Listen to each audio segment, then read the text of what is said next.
सामूहिक दुष्कर्म के मामले में 2 वर्ष पहले उत्तर प्रदेश के चित्रकूट के सीतापुर की जिस पीड़ित महिला ने सपा सरकार में मंत्री रहे गायत्री प्रसाद प्रजापति को पिता तुल्य बताकर क्लीन चिट दे दी थी। अब उसी मामले में अदालत ने गायत्री प्रसाद प्रजापति को दोषी करार दिया है।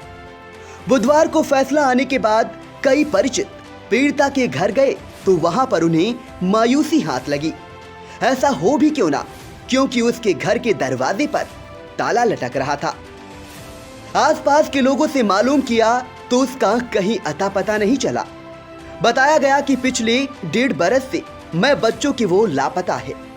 सामूहिक दुष्कर्म मामले में न्यायालय से दोषी ठहराए गए प्रजापति ने अवैध खनन से आकूत संपत्तियां अर्जित की। सैकड़ों की संख्या में बेनामी संपत्तियां अर्जित करने के मामले की एजेंसियों ने जांच की तो जांच में विभिन्न एजेंसियों द्वारा 100 से अधिक बेनामी संपत्तियों का खुलासा किया गया। यही नहीं 3,694 करोड़ की संपत्तियां ईडी जब्त भी कर चुकी है। अब पूरा मामला भी समझ लीजिए।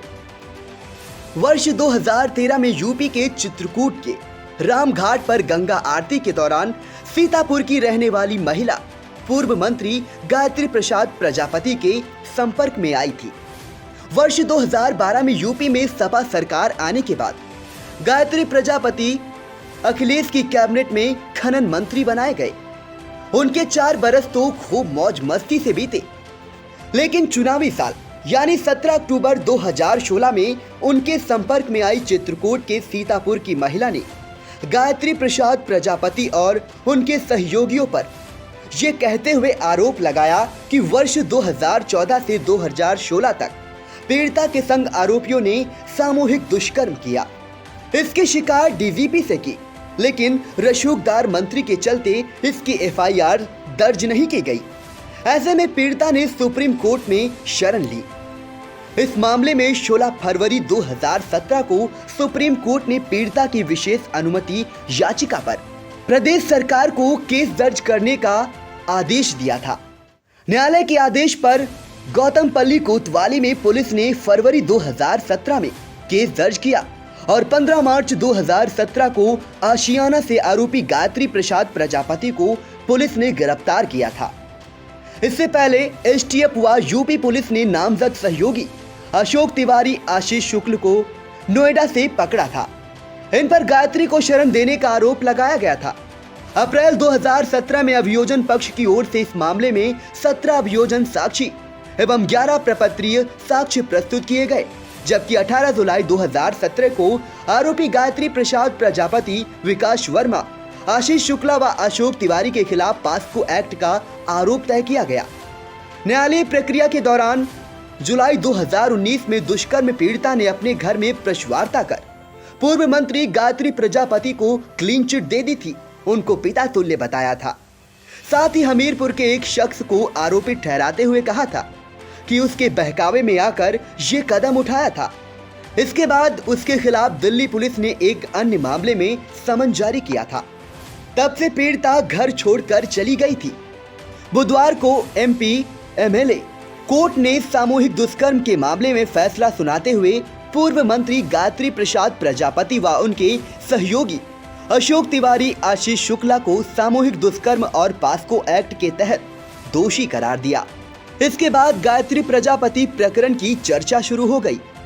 गली नुक्कड़ से लेकर सियासी गलियारों में लोग बातें करते रहे।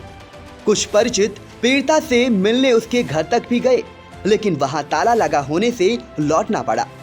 पीड़िता से बात करने की कोशिश की गई तो उसका मोबाइल नंबर भी स्विच ऑफ मिला।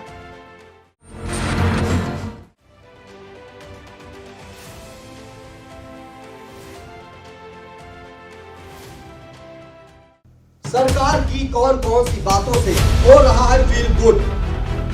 अगर बदलाव चाहते हैं तो क्यों? योगी सरकार से कितना है संतुष्ट? कौन कौन सी बातें रही है जो आइडिया लेकर आ रहा है नया कार्यक्रम पब्लिक प्रपंच।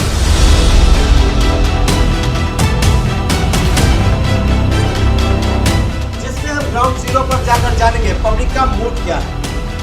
तो देखना ना भूलें आई इंडिया।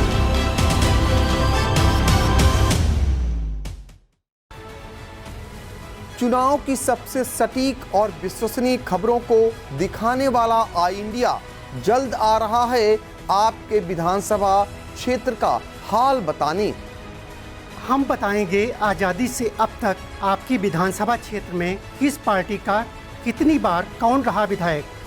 हम समझाएंगे जाति समीकरण क्या है और इस बार क्या रहने वाले हैं मुद्दे। विधानसभा क्षेत्र के रिपोर्टर आपको बताएंगे क्षेत्र में क्या है समस्याएं, कितना विकास हुआ है और कितने की है जरूरत। तो देखना ना भूलें आई इंडिया।